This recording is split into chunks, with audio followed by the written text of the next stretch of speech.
Hi! What a beautiful week it is going. Festivals are in the air, delicacies are on the table, and laughters and lights are shining in our homes. Eid Mubarak and Navratri ki Shubhkamnaएं. May the merrymaking continue throughout the year. I'm Atika Farooqui. This is Now Showing, and here is what we have for you in this episode. Maidaan is inspiring, uplifting, refreshing, a period film that stands relevant even today, headlined by great performances, good direction and a good intention. Bade Miyan Chote Miyan is action-packed but formulaic, falls short in writing and character development. A tete-a-tete with actor Randeep Hooda on his quest to prove that cinema should be known for cutting-edge performances and not just glamour. And actor Abhay Deol teams up with EDM artist Pia for her song Follow the Toad. Let's start the show with Maidaan, and it must be talked about. Directed by Amit Ravindranath Sharma and produced by Boni Kapoor, Akash Chawla and Arunav Joy Sengupta, Maidaan is a cinematic masterpiece that pays homage to the indomitable spirit of Indian football legend Syed Abdul Rahim. Set against the backdrop of India's football glory days in the 1950s and 60s, the film meticulously chronicles Rahim's journey from the devastating 10-1 defeat against Yugoslavia in the 1952 Helsinki Olympics to the triumphant moments of the 1962 Asian Games. At the heart of the film is Ajay Devgn's portrayal of Syed Abdul Rahim, which is nothing short of extraordinary. Devgn brings in a unique charm, gravitas and charisma to the character, infusing it with his signature brooding, man of few words style. Throughout the film, Devgn's performance is understated yet powerful, with his eyes conveying a depth of emotions that is truly captivating. Unlike many biopics where actors tend to mimic the mannerisms of their real-life counterparts, Devgn's portrayal feels authentic and genuine, allowing the audience to see beyond just a portrayal of Rahim, but a glimpse into the man himself. Determined to restore India's footballing pride, Rahim handpicks a team from across the country, earning them the monikers Brazil of Asia and the team of comebacks. The film beautifully captures the tumultuous journey of these players and their coach, with all their highs and lows, sacrifices and triumphs. Maidaan subtly portrays a battle between two contrasting characters. One with a grand vision but limited resources, that's the coach and his team, and the other with abundant resources but lacking vision, that is a leading sports journalist played by Gajraj Rao and his AD. This underlying theme adds a layer of complexity and a relatable power politics that we see at play in sports and in other fields. The sports action in Maidaan is electrifying. A.R. Rahman's impactful background score and cinematography by Andrei Valantsov's work vividly captures the intensity of the players, making the audience feel every injury, sweat, the grill and the heartbreaks. I thought I was playing and was in the Maidaan. It was so electrifying and relatable. The editing by Dev Rao Jadhav and Shahnawaz Mosani seamlessly blends the action with the players' emotions with beautiful close-ups. The writing team behind Maidaan has successfully brought together all the essential elements of a sports drama. The screenplay is rich and authentic, capturing the essence of the period it depicts. However, the film's 3-hour runtime can be a bit taxing. Also, the backstories of the player had needed more meat, as many a times the viewer is reminded of Chak De India and the spotlight that it had put on the players. Priyamani shines in her role as Saira, Rahim's wife. Their on-screen chemistry is palpable and engrossing. The supporting cast, especially Gajraj Rao and Rudra Neel as antagonists, convincingly portray the internal politics of the Football Federation, making their characters easy to despise. A special mention is deserved for the fresh faces portraying football players who bring authenticity to the game with their athletic bodies that made the canvas so real. Maidaan is definitely worth watching. Go with family, especially if you like sports, and don't forget little kids at home. It's for everyone.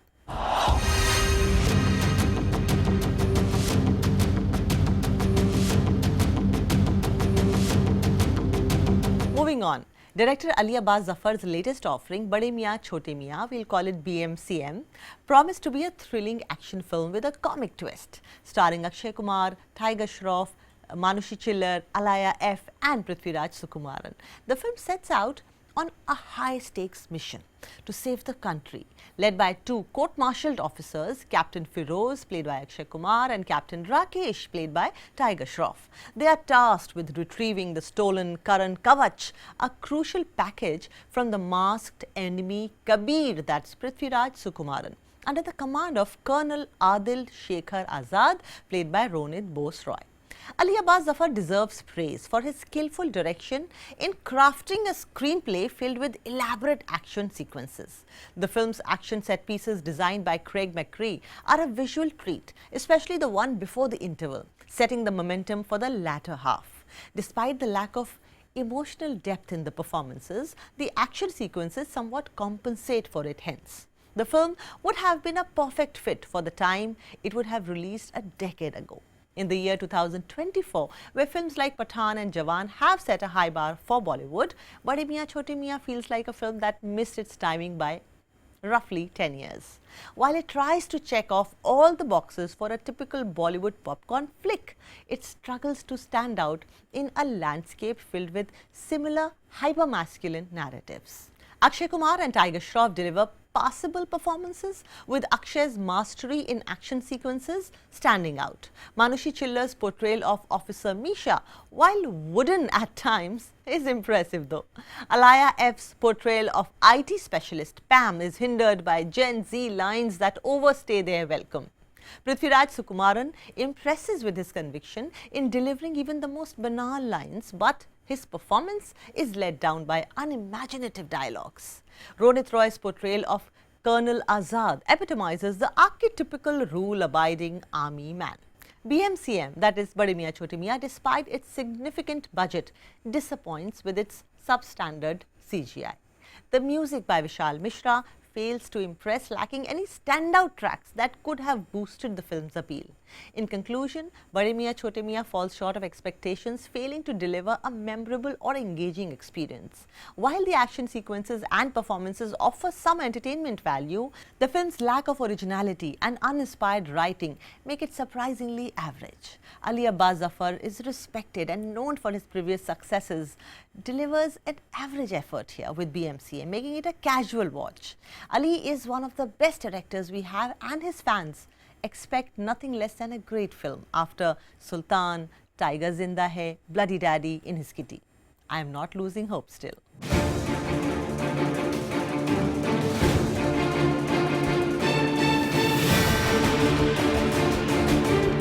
Moving on. There are a few actors in the film industry who are known for their relentless pursuit to achieve excellence and exhibit outstanding class in their performances.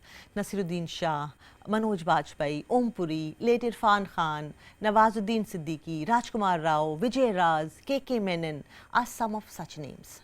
Randeep Hooda, known for his films like Saheb Bibi Aur Gangster, Sarbjeet, Extraction, and one who prepared for Battle of Saragrahi for 3 years, a film that didn't see the light of the day, invests himself so much that it affects his mental and physical well-being. For his latest film, Swatantrya Veer Savarkar, he is not just an actor, but he also turned producer and the director of the film. I chat up with him in his office. When I saw Randeep for the first time in my life, it was back in 2003 or 4. It was Prithvi Theatre, Nasir Saab ka koi play tha, and this handsome young man comes and almost warns the audience, your phones must not ring. There was a very good trick we used to play. What? That I would announce, go on the stage, and I will say, Muazziz, ye wo, and then my phone will start ringing. I put it in my top pocket, and I'll look at everybody annoyed as to whose phone is ringing, and it'll be mine, or it'll be like very sheepishly switching it off. But that really got the message across to people, and we never had a phone ring ever in any of those performances. Yeah, actually the girls would say that कि नसीर साहब का play हम तो बाद में देखेंगे, पहले बताओ ये मुंडा कौन है? No, I got a lot of appreciation from that stint I did in theatre with Motley, Nasir Saab's troupe. In fact, Ram Gopal Verma also spotted you there? Sent a scout in Shimit Amin, who was making that movie Ab Tak Chappan, and then I met him and I said, I'm not going to do this little part in the movie. Who's doing the main part, which was Nana Patekar.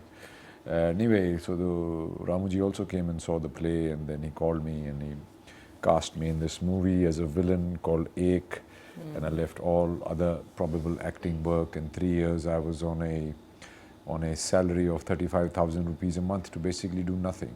A lot of times in my life, like that stint, and then I'd broken my leg playing polo. Before I did Once Upon a Time in Mumbai, that was again a couple of years. Then 3 years for Battle of Saragedi, now 2 years for Savarkar. In 24 years of cinema, I have not been on set for 11 years, not even for a single day. So with Swatantrya Veer Savarkar, after 8 years, I am on the big screen as a leading man in a movie. I wasn't sure how it's going to turn out. And then also this is my directorial debut. And I think with the applause that this movie gets at the end of any show is such a big validation for me, not only as an actor, but as a filmmaker. I was an accidental director, but I think mere abhi khoon muh lag gaya hai. What actually prompted you to turn into a director also for this film? Because there have been reports that Mahesh Manjrekar was earlier directing the movie. I have great respect for Mr. Manjrekar. He's much senior than I am. But there was a lack of like-mindedness of people in terms of quality, in terms of storytelling, in terms of the sheer effort required to put this contentious man's biopic out in front of people, that it didn't work out. So once I did not have a screenplay in my hand, and I had 30 kilos down. I said, give me the writer, Utkarsh Naithani, and me and him had 12-hour sessions and we thrashed the screenplay out. So right from pre-production onwards, I had taken over, and that's when it hit me what a job it is. I did 5 days of shoot and I realized that this team is not going to be able to deliver what I want. So I stopped the shooting, I changed the entire team. All those things happened, and then the movie budgets, financing, this, that, all those issues, I went through hell, and all the time I was physically and emotionally and mentally absolutely traumatized in all kinds of ways. As soon as the trailer came out, propaganda picture hai, fact checking shuru ho gayi. On Thursday, the movie releases on Friday, on Thursday it's just declared a flop.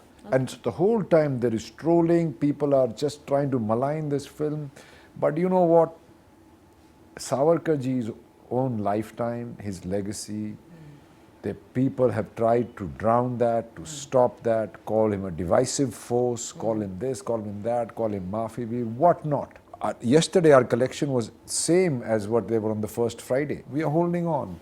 I thought it'll be a Sehwag inning, but it's Rahul Dravid inning, and that is fine with us. At the end of the day, it's the scoreboard that counts. Yeah. So we are now in the plus. I'd pledged some properties which my dad had saved from my lifestyle of losing it all on fast women and slow horses. So he had saved it secretly and made these. Did your father know about this streak of yours? Yeah, of course. So I went to him and I said, look, this is the issue. The money's dried up. I have to finish the movie. And so he did not hesitate at all. He says, I'm sure you'll make it all back. The big risk was A, my health, of being underweight for a year and a half, and B, the risque storytelling format and topic that I have chosen, will it find any takers? And it has, and I'm absolutely relieved about it. And how do you, like any criticism that will come your way from the Gandhi loyalists in India and across the world, how do you counter that, or how do you address that? There have been many incidents, like for example that Bhagat Singh never met Savarkar. Bhagat Singh was not inspired by Savarkar.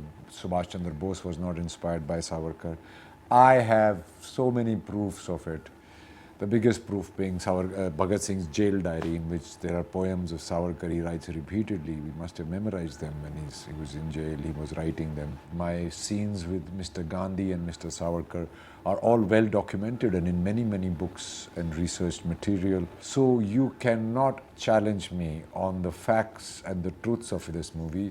Though, however, history is a very tricky subject. It's about who is telling them. Usually the victors write the history, and what unfortunately happened was that after we got independence and we had a selected, not elected government in place, after in 1947, they wrote their own history. So all I want to say to them is read up a little bit more.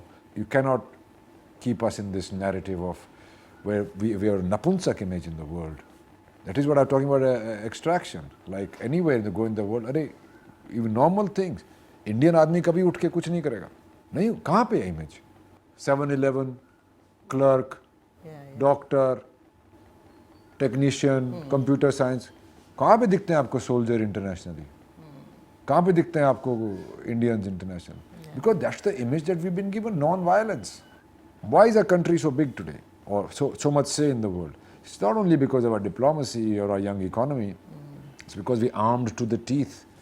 We got the latest weapons in the world and we make our own weapons and we're selling our own weapons to people. Being sashastra or being armed, it is the thought of Mr. Savarkar and many others. When the counter of that was non-violence. Would your fans or viewers ever have the misfortune to losing you to politics? Politics in itself is a career. And like making movies is also service to the people, similarly is politics.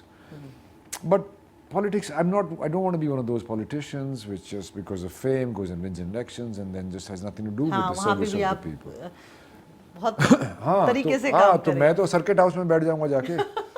So I still have a lot of cinema left in me, but if I do take it up, then I will take it up as a full-fledged thing.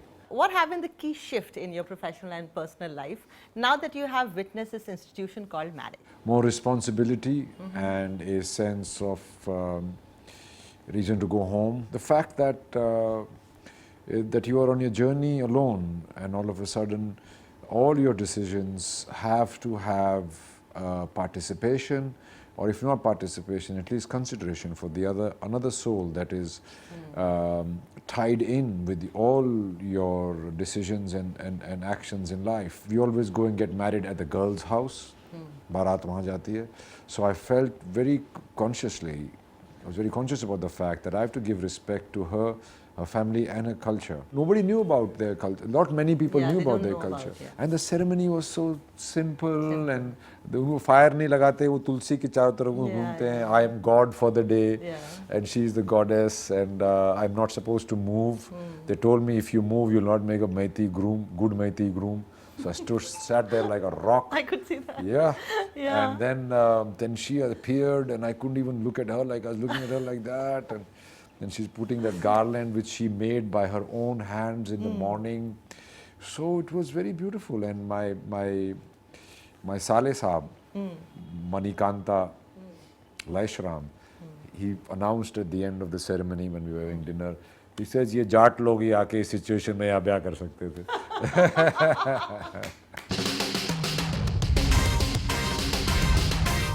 Time for a short break. When we come back, we have actor Abhay Deol who talks about electronic dance music. Now, what is that? I would like to know. You would like to know that too, isn't it?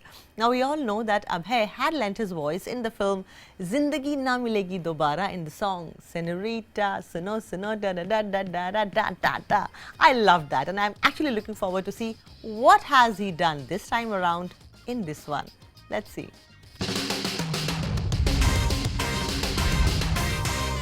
Welcome back to Now Showing. I'm Atika Farooqui.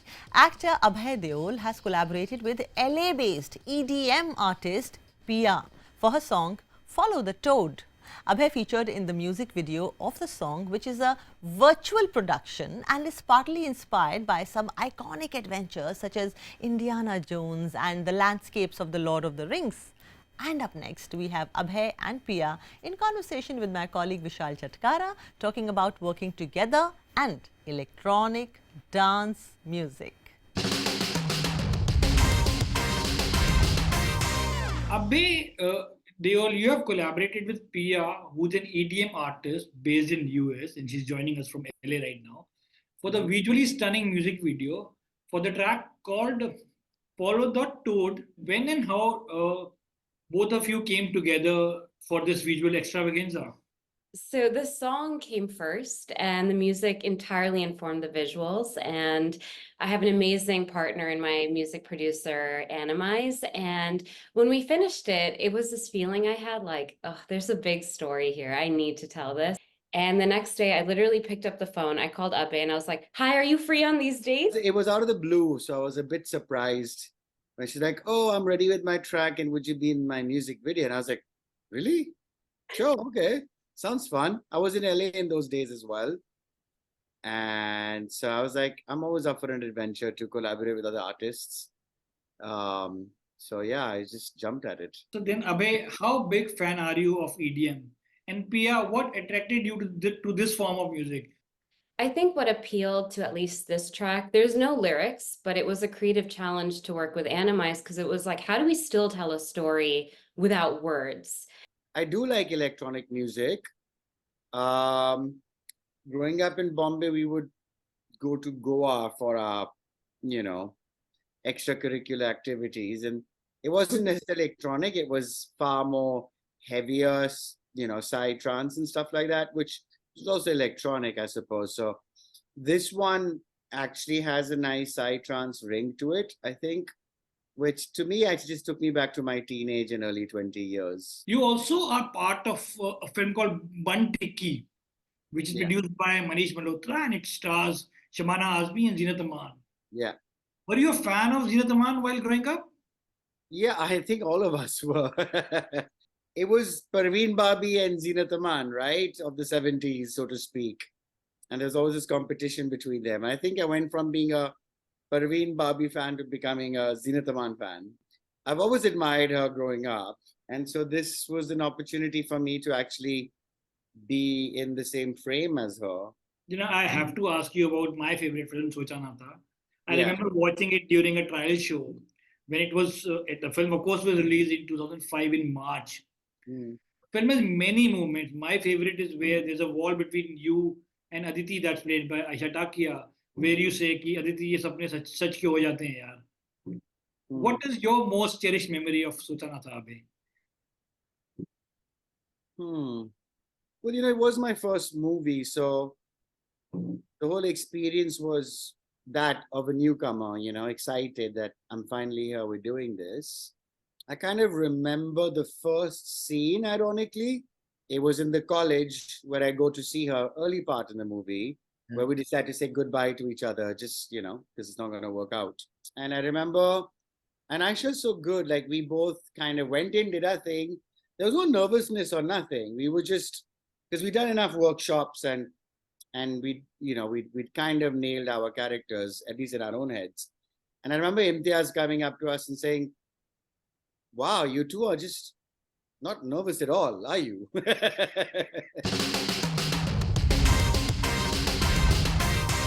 It is so heartwarming to see artists who are multifaceted and want to go that extra mile to make sure that fine arts in the larger view retain its significance and its impact on the future generations. And these two are one of them. Glad to see that. And with this, I say goodbye to you. Keep smiling और मेरी ईदी मुझे ज़रूर दे दीजिएगा. इंतज़ार रहेगा. Take care of yourself. Goodbye.